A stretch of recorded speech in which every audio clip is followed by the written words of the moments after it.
नमस्कार, MP news की इस खास पेशकश में आप सभी दर्शकों का बहुत बहुत स्वागत है। कहा जाता है कि जब जब राजनीति में हवाएं तेज चलती हैं तो चुनावी सुगबुगाहट तेज हो जाती है और राजनीतिक दलों में बड़े बड़े राजनेताओं की धड़कनें भी बढ़ जाती हैं। कुछ ऐसा ही आलम है क्योंकि केंद्र में लोकसभा चुनाव हैं, लिहाजा क्या कांग्रेस और क्या भारतीय जनता पार्टी एड़ी चोटी का जोर लगा रहे हैं। धीरे धीरे ये चुनाव का प्लेन टेक ऑफ भी कर रहा है और नित नए अभियान सोशल मीडिया की बात करें या सड़क की बात करें, तमाम जगहों पर दिखाई दे रहे हैं। जहां एक और मैं भी चौकीदार हूं का हल्ला है तो दूसरी तरफ चौकीदार चोर है का नारा बुलंद हो रहा है। ऐसे में यूपी की सियासत में जब प्रियंका गांधी की एंट्री हुई और उन्हें राष्ट्रीय महासचिव बनाया गया तो आज यूपी में राजनीतिक हवाओं की दिशा जो है बदली बदली सी नजर आती है। जिस तरह से उन्होंने गंगा मैया को अपनी मां बताया और गंगा की बेटी के तौर पर बोट में बैठकर वोट यात्रा की, यानी कि जनता का दिल जीतने की भरसक कोशिशें की, अब कुछ ऐसी ही कोशिशें करने के लिए कहा जा रहा है कि कांग्रेस आलाकमान विचार कर रहा है ताकि मध्य प्रदेश की 29 लोकसभा सीटों पर भी प्रियंका गांधी का मैजिक दिखाई दे। जी हां, जाहिर सी बात है, जब गंगा नदी पर वोट पर सवार होकर प्रियंका गांधी निकली थी तो लगातार कहा जा रहा था कि ये लहर चलेगी और प्रियंका मैजिक पूरी तरह से यूपी में अपना असर दिखाएगा। अब कुछ ऐसा ही करने की तैयारी मध्य प्रदेश यानी कि हिंदुस्तान के दिल में भी हो रही है। यदि कांग्रेस के विश्वस्त सूत्रों की माने तो आने वाले दिनों में प्रियंका गांधी, जो कि कांग्रेस की राष्ट्रीय महासचिव हैं, वो ओमकारेश्वर दर्शन के लिए आ सकती हैं और यहाँ पर वो सीधे तौर पर नर्मदा मैया की पूजा भी कर सकती हैं। कुछ ऐसा ही नज़ारा राजा महाकाल की नगरी उज्जैन में भी दिखाई पड़ सकता है, जहाँ पर वो ज्योतिर्लिंग महाकालेश्वर के दर्शन कर सकती हैं और इसी के साथ साथ चुनावी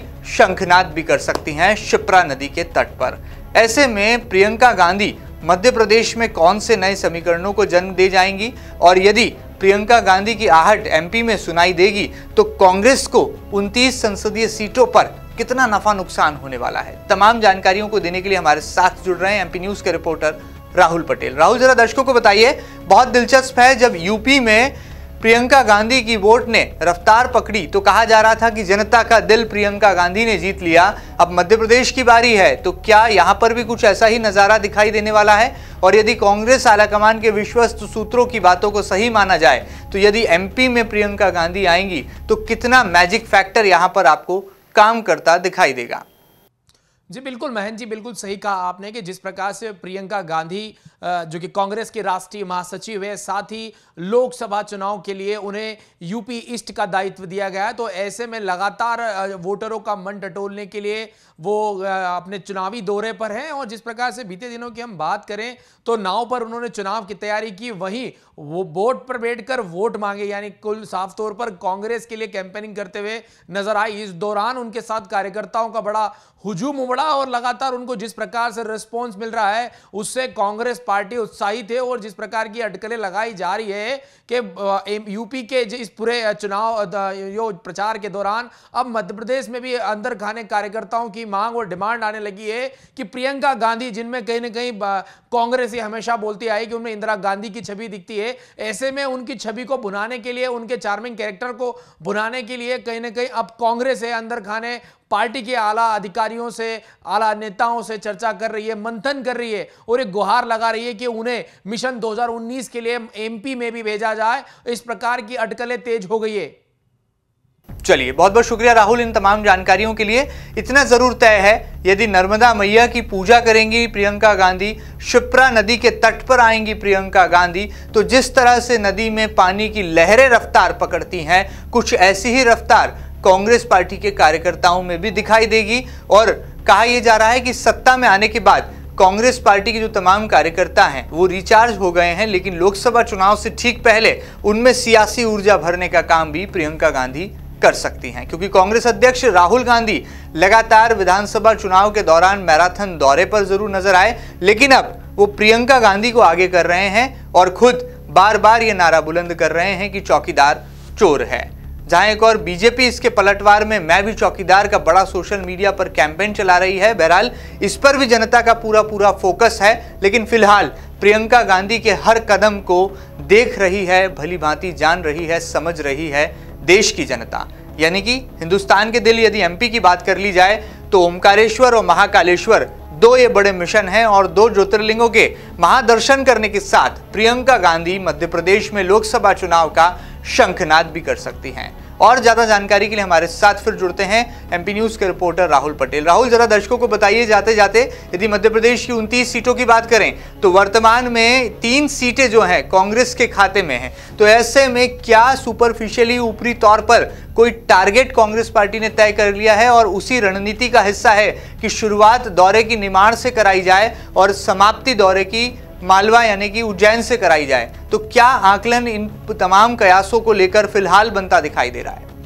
जी, निश्चित तौर पर मैं ये बताना चाहूंगा, जिस प्रकार की आपने बात कही कि जिस प्रकार से अगर हम राजनीतिक सूत्रों की माने और एमपी न्यूज के सूत्रों की माने तो आगामी दिनों में वो ओमकारेश्वर, जो कि एक धार्मिक नगरी माना जाता है और बड़ा ही आस्था का केंद्र है, अगर मध्य प्रदेश के लिहाज से बात करें तो करीब करीब 10 लोकसभा सीटों को प्रभावित भी करता है ओमकारेश्वर। और ऐसे में ये भी कयास लगाया जा रहा है कि जिस प्रकार से लंबे समय से राहुल गांधी की नर्मदा एक यात्रा को लेकर अटकलें चल रही थी और किसी कारण से वो नहीं हो पाई, तो ऐसे में प्रियंका गांधी को कहीं ना कहीं चुनावी मैदान में उतारते हुए उन्हें नर्मदा तट पर ले आकर, जिस प्रकार से आपने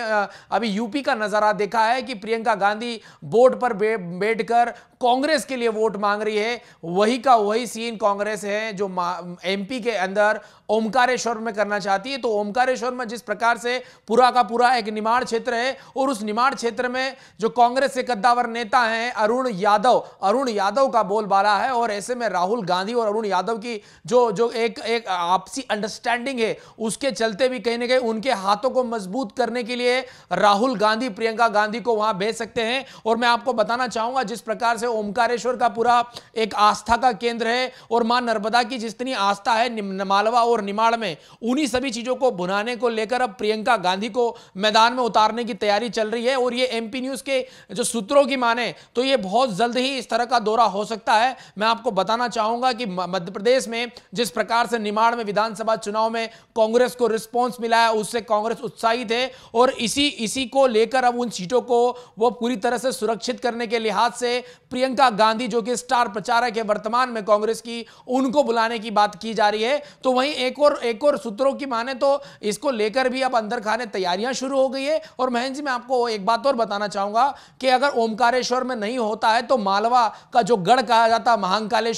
महाकालेश्वर उज्जैन में भी उनकी एक बैठक हो सकती है, क्योंकि शिप्रा संगम है, नर्मदा संगम है और जिस प्रकार से सॉफ्ट हिंदुत्व की विचारधारा पर धीरे धीरे कांग्रेस अग्रसर हो रही है, बढ़ रही है। तो ऐसे में यदि मालवा की बात करें तो मालवा में अगर उज्जैन में वो आती है प्रियंका गांधी, तो निश्चित तौर पर 5 से लेकर 7 जो लोकसभा सीटें हैं सीधी प्रभावित होगी, क्योंकि आस्था का केंद्र है। और महाकालेश्वर जो उज्जैन मंदिर है महाकाल का, वो अगर बात करें तो पूरे प्रदेश ही नहीं वरन पूरे देश में एक बड़ा संदेश देने का काम करता है। बीते कई समय हम देखेंगे तो बड़े बड़े नेताओं ने चुनावी शंखनाद की तैयारी महाकालेश्वर पूजा से की। तो ऐसे में कांग्रेस बड़ी आस लगाए बैठे कि कैसे न कैसे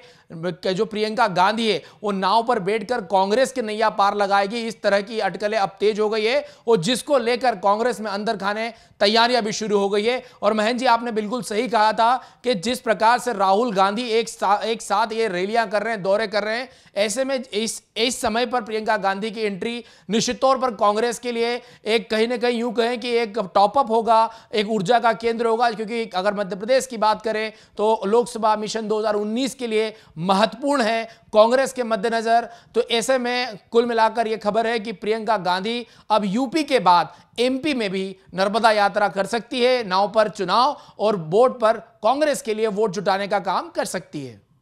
चलिए, कहा जा सकता है कि गंगा मैया ने जब पीएम नरेंद्र मोदी यानी कि तत्कालीन भारतीय जनता पार्टी के प्रधानमंत्री पद के चेहरे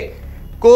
बनारस में बुलाया था, तो पीएम मोदी ने कहा था कि मुझे गंगा मैया ने बुलाया है, इसीलिए मैं बनारस चला आया हूं। और अब लगता है कि प्रियंका गांधी भी इन्हीं नदी का जो है कहा जा सकता है लहरों पर सवार होकर सियासत की हवाओं का रुख बदलने निकली हैं। यूपी में जो नज़ारा देश की जनता ने देखा, हो सकता है कि आने वाले दिनों में मध्य प्रदेश में भी नर्मदा मैया पर और शिप्रा तट पर यही प्रियंका गांधी सियासी हवाओं का रुख बदलने के लिए पूरी तरह से पसीना बहाती नजर आएंगी। बहरहाल देखना बड़ा दिलचस्प होगा, क्योंकि मिशन 2019 में अभी बहुत वक्त है और चुनाव की उल्टी गिनती जरूर शुरू हो चुकी है, लेकिन चुनाव प्रचार का शोर अब धीरे धीरे बढ़ने लगा है। मध्य प्रदेश में भी इसकी आहट होगी और कहा जा रहा है कि एमपी में आएंगी प्रियंका गांधी और अपना जादू बिखेरेंगी। बहरहाल आने वाले कल में ये सब कुछ तय हो जाएगा और ये मिशन 2019 किस तरह से नित नए समीकरण लेकर आएगा, सब कुछ आपको बताएंगे। ये खास पेशकश फिलहाल आपको कैसी लगी हमें जरूर बताइएगा और ताजा तरीन खबरों के लिए आप कहीं मत जाइएगा, लगातार देखते रहिएगा आपका अपना न्यूज चैनल